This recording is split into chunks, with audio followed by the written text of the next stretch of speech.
Good afternoon, everyone. In the name of our Creator, I give you a warm welcome to our show. For those who are joining us for the first time, this is RTSW TV. It is a refugee TV and a story, um, which has aimed to reach out to each corner of the earth. So may the peace of our Creator be upon you, wherever you are. Please join us as today we have a guest in our studio. His name is Ali, all the way from Turkey. Mr. Ali, please, a warm welcome to our studio. And I would like you to tell the audience who you are. Basically, tell us a bit about your personal life and who you are with at the moment and where you are. Thank you, Sister Tina. My name is Ali Abdullah. I am a refugee, or let's make it clear, we are a recognized refugee family here in Turkey since 2012. We arrived Turkey 2011, but we got the refugee recognition certificate in 2012. So we are a family here. I, my wife, and six kids. I have uh, three daughters and three sons. So we have been here under the refugee status in Turkey since that date up to today. And I watched your programs and I followed for many years back. And I found that it is something really great and good. If it shows something, it shows that for your high humanity hands, kind hearts. So I would like in the beginning to thank you for what you are doing, all of you, from head to staff. I am Okay, from thank you so Somalia. much. I am a Mhm. refugee from Somalia. And please go on, Tina. Well, Mr. Ali, thank you so much for the compliment. Yeah, we really appreciate joining us today, where we talk about the matters of our heart, aiming to plead for change all over the world. And also, your journey has been quite very interesting. You are one of the strong and the resilient spirits that I ever met so far. Um, so please, can you tell us what inspired you to leave Somalia to Yemen, where you are, despite the risk um, involving in when you are moving from one country, leaving your own home country, um, going to another one? I believe that is a quiet um, a strong spirit to be able to really think like that. So, can you please tell us what really inspired you to leave Somalia? Thank you so much. Again, I would like to mention that the RSTV, RSTW TV, Refugee TV, is a place and an organization which must be in each and every refugee's house, heart, and eyes, and ears as well, to watch every day, every week, to follow and to take experience from you, especially Mr. Festo, you, Astina, and your colleagues. I wanted to say that again. And for me, what caused us or made us leave our homeland, Somalia, is Mm. that actually I was born in a district called Afgoe. It is far away from the capital, Mogadishu, around 30 kilometers. 30 kilometers. and we were one of the richest people there in district, well known, and we are from the minority in Somalia. I think that you know that in Somalia, or the Somali politic or politician, the Somali government system uh, assigned like 4.5. I am from the point 0.5 group. So we were okay from the day I was born in 1974, around 70s, sorry, up to the beginning of the civil war in Somalia. And within few hours or few days after the coup in Somalia against the president, peace be upon him and all people to whom we lost around the globe worldwide. So after a few days after the president left the country, everything began mixed up, down, upside down, and there was some clans and some groups attacked and targeted. So my clan or my people was one of that who was attacked and targeted because we are from the minority, as I mentioned before. So one of the gentlemen from there wanted to get married by my cousin, my uncle's daughter. So it was a long journey and history. From there, they attacked us with heavy weapon, and I was injured, and my cousin was killed, died dead in that day.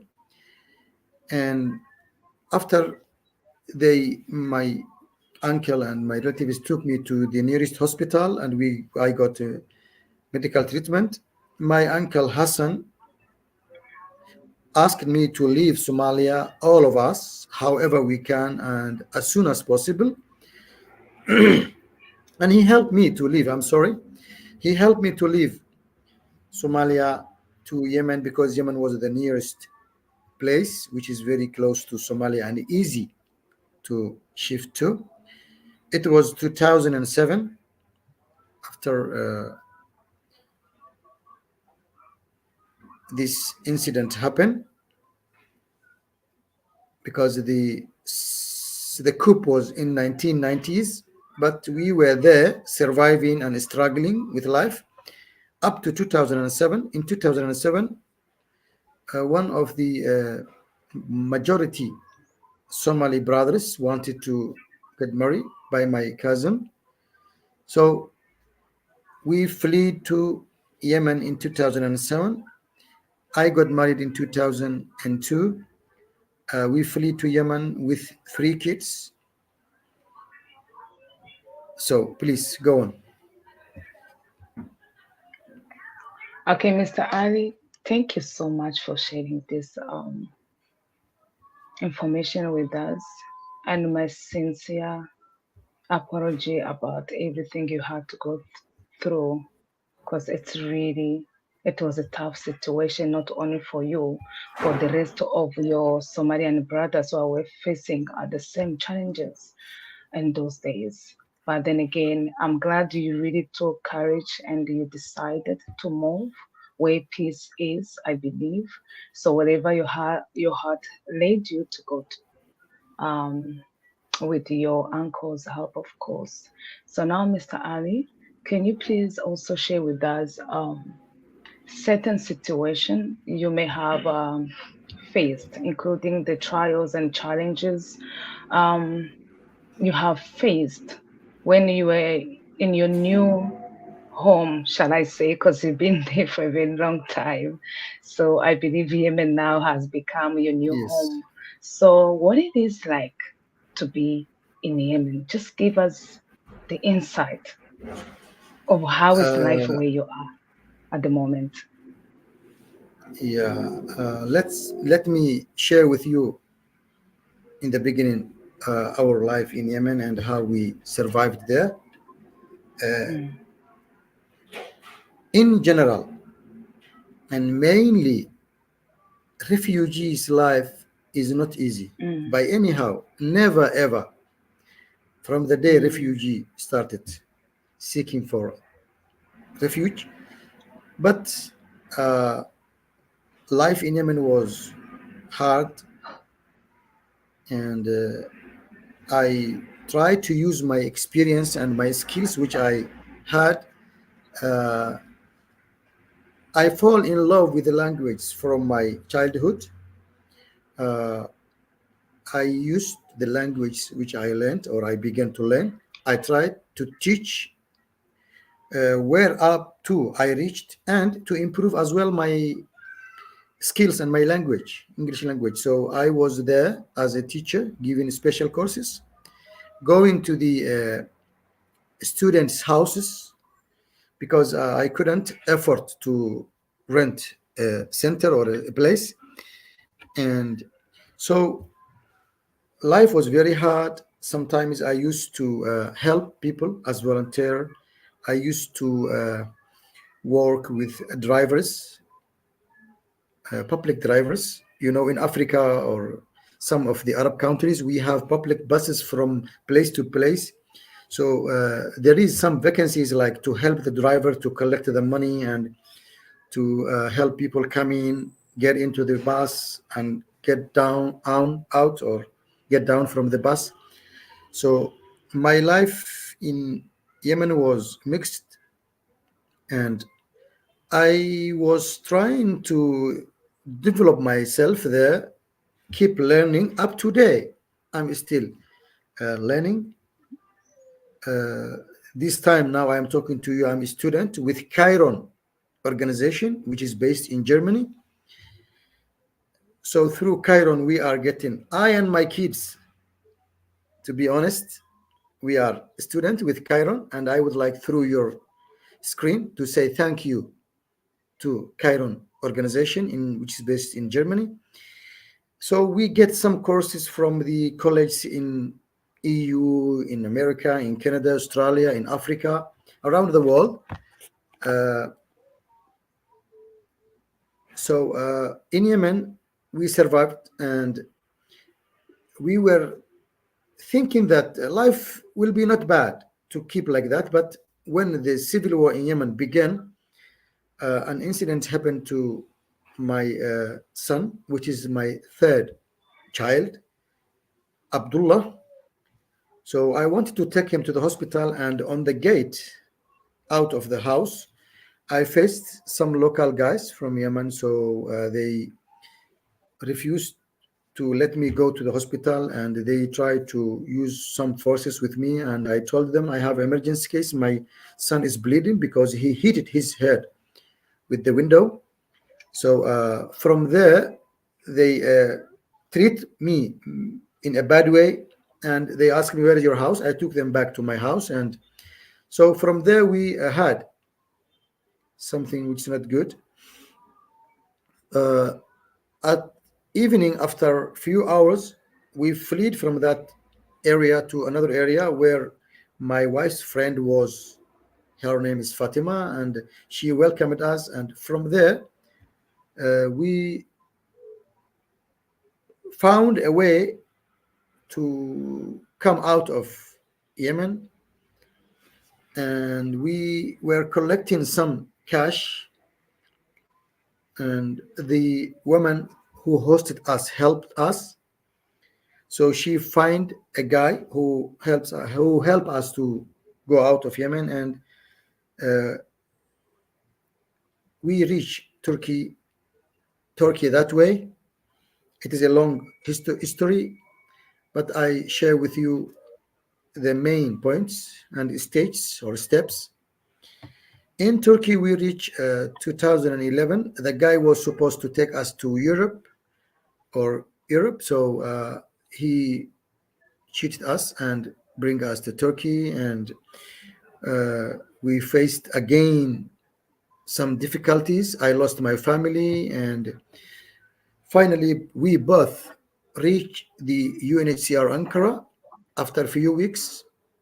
But for my family, by their own and by some brothers' help, they reached Ankara. And after a few weeks, I reached Ankara. They were assigned to a place where we are now in Sparta. But for me, after a few weeks, also some people told me that the only solution you have is to seek for refuge, to go and call for asylum and refuge. So I went with the help of the brothers to Ankara and asked the UNHCR to help me with my problem and explain them. So thanks to them also as well, the UN and the UNHCR in Turkey, as well as the Turkish authority and government, whoever help us and help refugees, even though in the last few years we have really a very hard time and our days and nights are passing in a very difficult way. So from that day, I began my refuge process. So from interview to interview, in 2012, we got the recognition certificate from the UNHCR, and in between that period of time, of course, there is no easy life for refugees wherever they are. And I think that you agree with me, you and your guests. Yes, I do. We were surviving and struggling, and I wish and hope in 1 second or less than a second to get finished something called refuge. I wish no one Mm. to be seen as refuge, everyone to be in his homeland and country, to fulfill his own human right, freedom, liberty, fulfill life, happiness for all, everything, education, health, working, everything, moving from place to place. So from 2011 up to now, today's date is 15 May 2024, we passed a very difficult and hard time.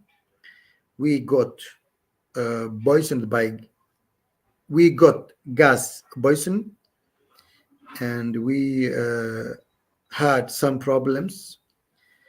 Of course, the Turkish government and the Turkish authority try to help us, and the UN as well. But in the last few years, situation is getting a little bit like ignored or uh, missed, because Turkey has its own country where it belongs to, and they have their own nation, and we are refugee.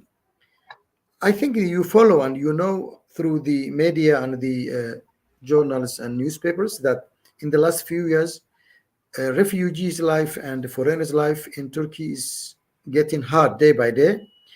But it's not our fault, and it's not a mistake that we do against the country or the nation or the guests, the country's guests.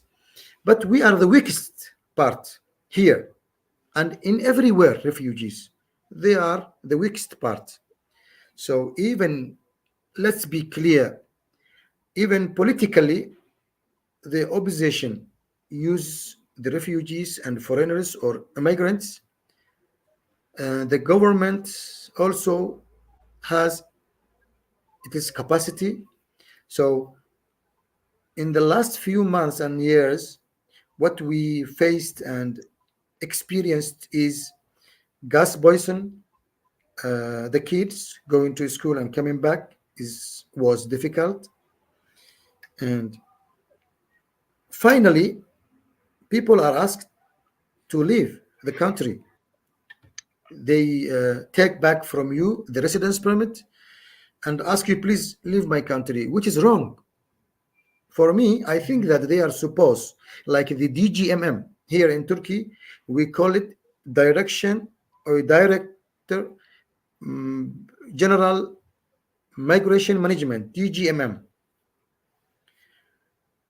or whoever is concerned to.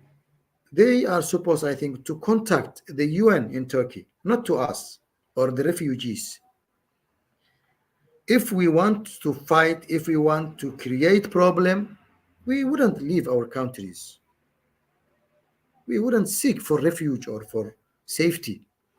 So before I forget, I would like to say thank you to Turkey as a nation and as well as land, especially the good Turkish brothers and sisters.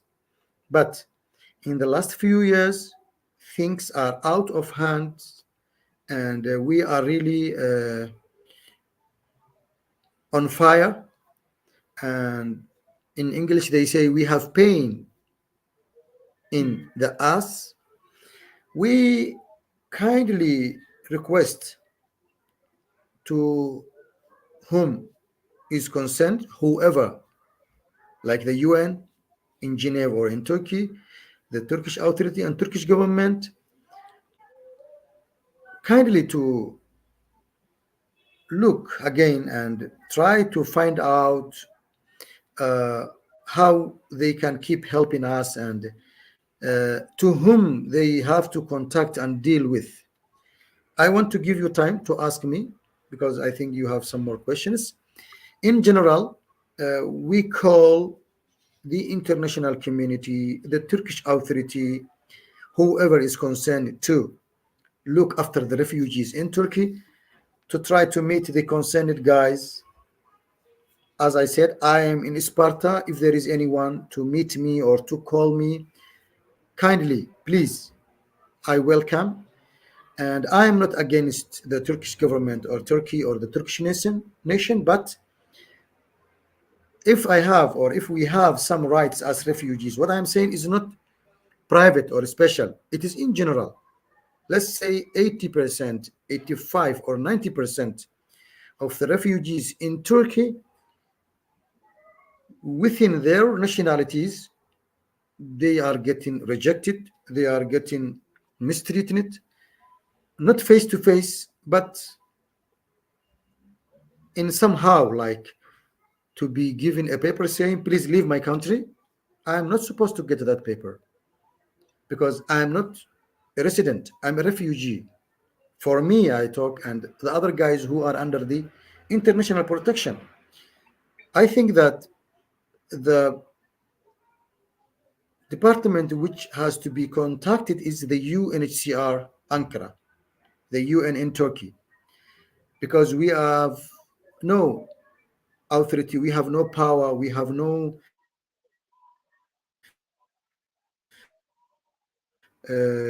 capability to manage ourselves, to move from place to place. And there is no stage or level under the refuge seeking for asylum or refuge. There is no any other level to uh, go down. It's the last, it's the ground. Yeah, Tina, I am with you, please. Okay. Thank you so much once again, Mr. Ali. And I would like really to thank you for not giving up on yourself and on your family. Because, as you mentioned, it's not easy to be a refugee in another country. I myself am a refugee too. That's why we are sitting here and trying to give whatever good that is still within us. So at this point, really, I admire your character so much from the Thank you so bottom of much. my heart. Really, you're one of the kind. Um, I do see you shared with us that actually that something came out, something good came out of your struggles. So you decide to become a journalist. It is a big dream to you, right?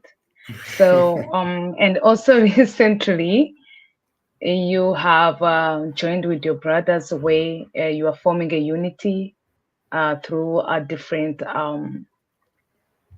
assignment you are doing in Yemen.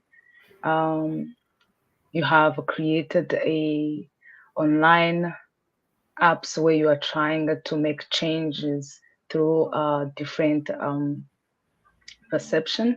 Can you please tell us about your dream, this dream of you becoming a journalist? What was the inspiration behind it? And what are you doing at the moment with your journalist? Thank you so much. Thank you. With my Welcome. pleasure. Thank you so much. Uh, One of my occupation here in Turkey and before I came to Turkey is about language, English, Arabic, Somali plus Turkish now. And journalism is one of two ways. Any person can become a journalist in one or two ways. One is by academically learning, and the other one is by talent. So I think mine is by talent. I think so, or I believe. Uh, I used to write some words, some sentences in Arabic through Facebook and some other social media tools. So my friend began telling me, Ali, come on, guy, you are a talented journalist. So that time, I don't know what means journalist and how it is, how it tests. And I kept writing, saying, sharing. I have two clips in my YouTube channel.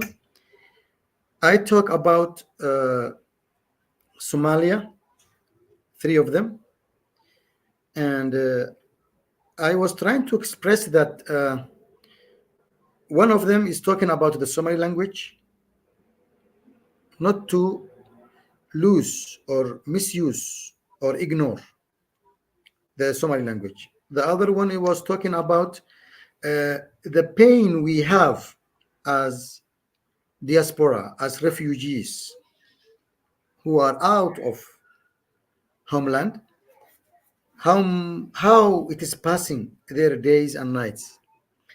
So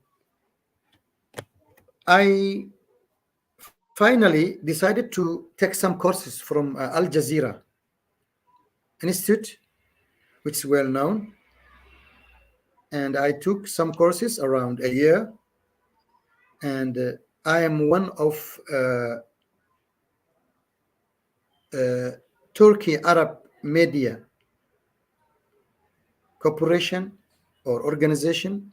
I'm a member with them, and I have internet journalism certificate and ID. So I improved myself to express what I have.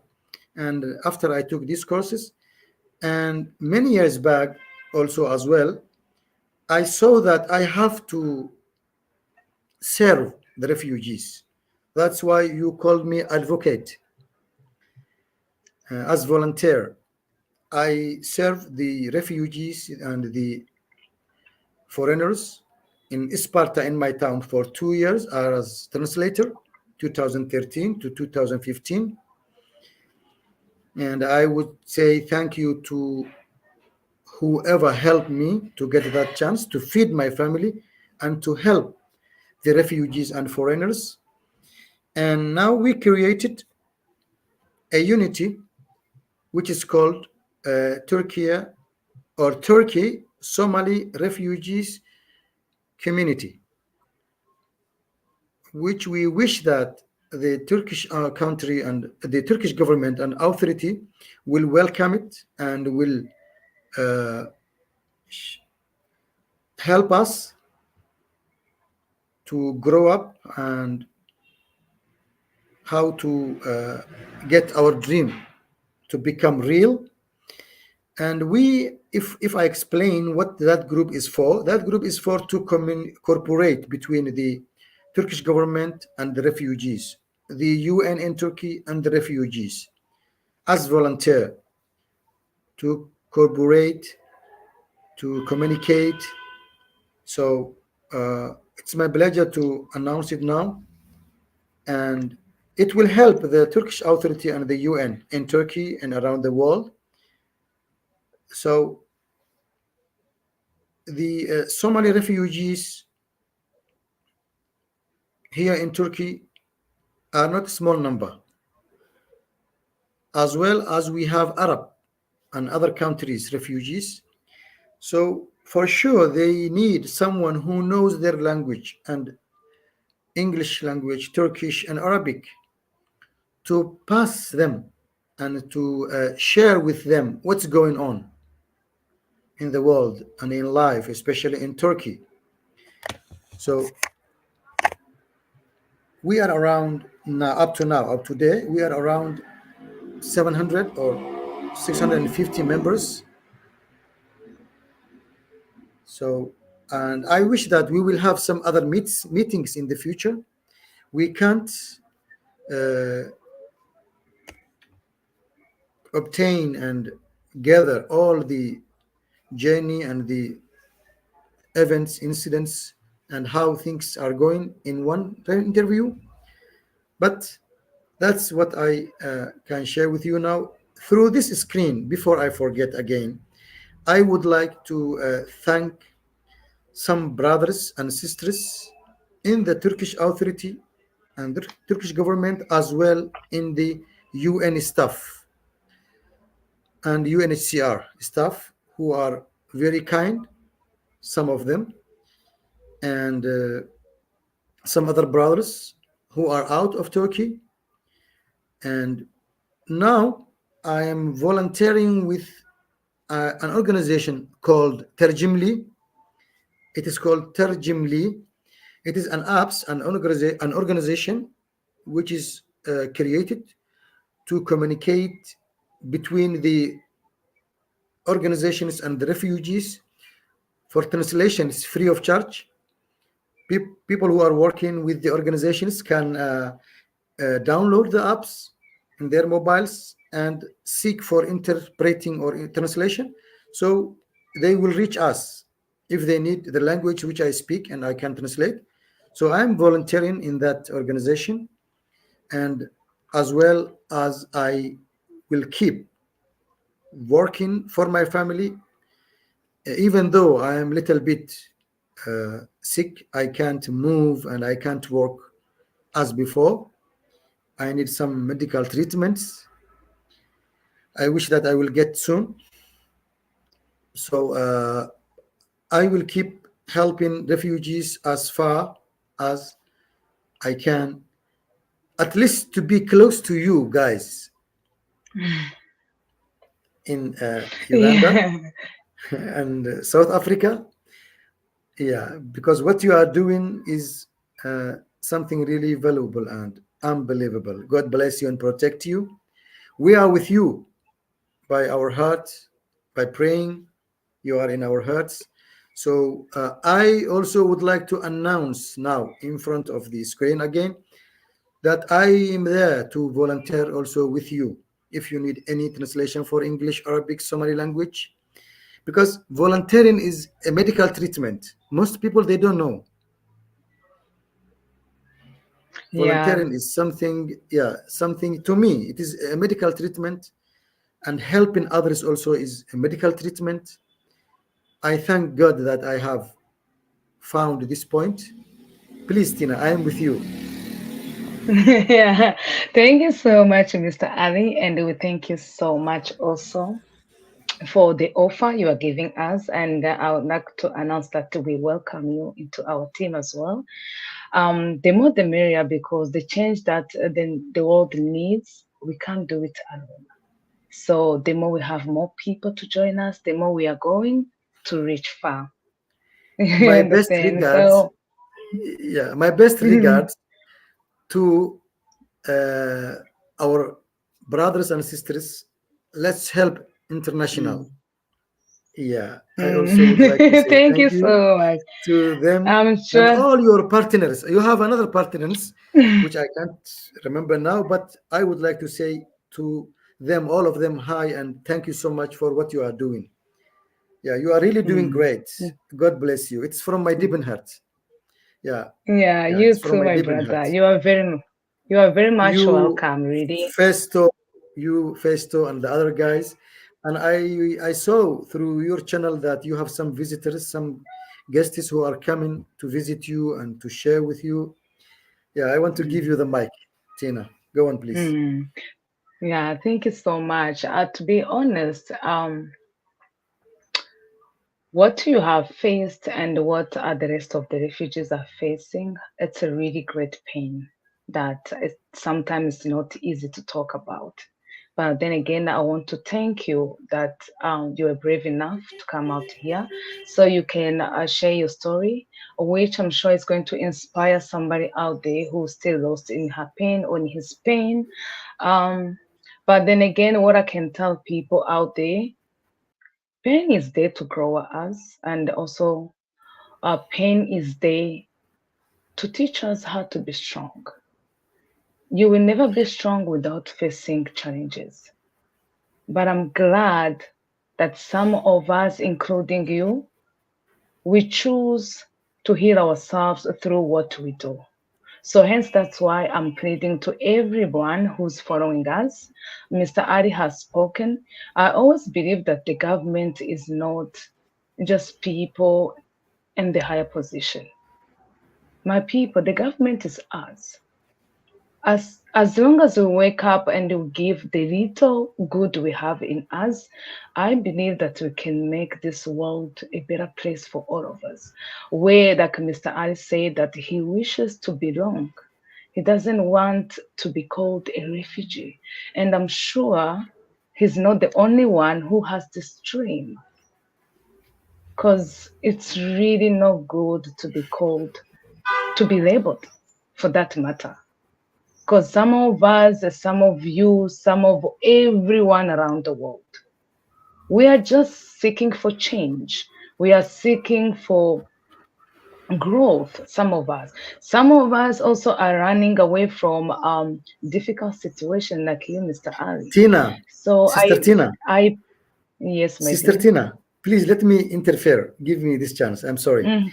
No, go on, it's okay. Refugee, refugee individuals and families changed life in many leading countries. Mm, In America, in Canada, Australia, UK, Europe, around the globe. They change life. They help others. mm, They created life there. So if we would be given a chance to belong to a country, wherever it mm, doesn't matter, we would do something. I mm, have a very lovely, helpful, hardworking mm, family. I educate them. mm, Still, I keep educating mm, them. I educate myself. So if we get a country which accept us within 3 years, we will not be in under their hand. We will be paying the tax and everything. mm, I and my family, who is over 18 years old. My wife is very professional chef or cook. I mm, speak language. I have some experiences to training, to teach. My kids speaks 3 or 4 languages. You as well, and yours, your princess, and Festo's mm, family. God bless you and us as well. So, the only thing we need is, as Ali here in Turkey, in Sparta, through your screen, I want to mention it. Please, we wish that this pain not to take longer, at least the next 6 months. We don't need weapon. We don't need wealthy. We don't need palace. Just we need a country to belong to, and we will show up who we are, what we can do, what's our dream, what's our imagination, what's our target. You see, so mm, kindly the whoever is concerned our issue, I would like to kindly request again and again to sort out this point, to contact the UN in Ankara, the UNHCR in Ankara, not to the refugees direct like me or other refugees even. I am not talking about myself only. No, even about all refugees, wherever they are from. If they are recognized as by the UNHCR or UN, there is no right to treat them direct. No, you have to treat the department which handed over them to you. Please keep with you these guys. They are stateless. They have no country. We will try, both of us, you and me, to help them. We are not here to.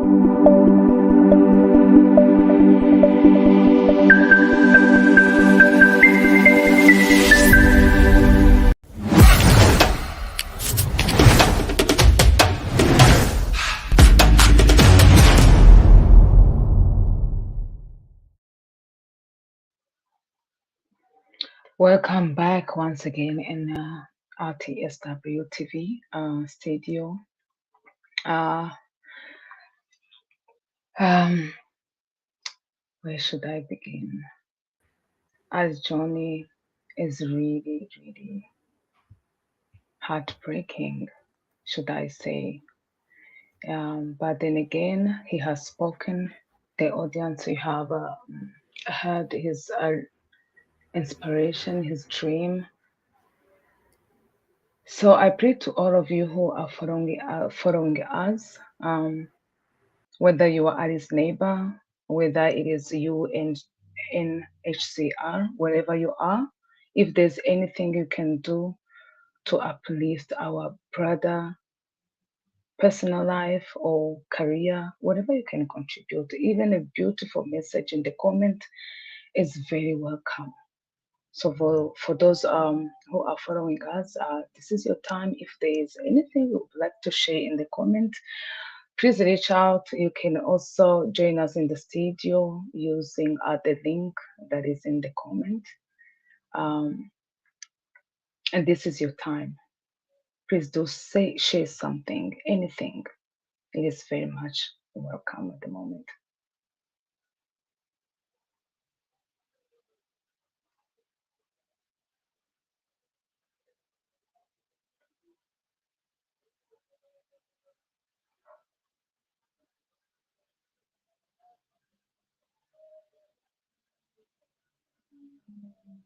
I do see our brother Abbas from Indonesia.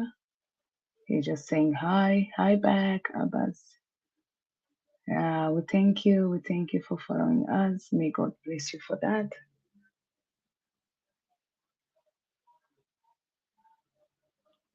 Snapio TV, thank you so much for joining us today.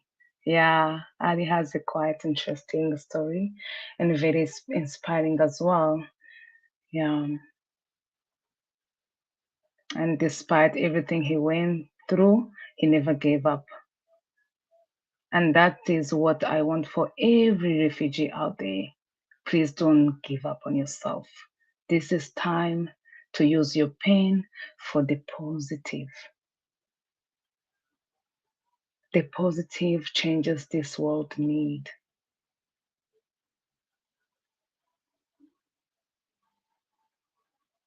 Chai forms. Well done, guys. This is really inspiring. Thank you for the interview and please keep up the good work. Thank you, thank you. Thank you so much. And also thank you so much for following. Yeah.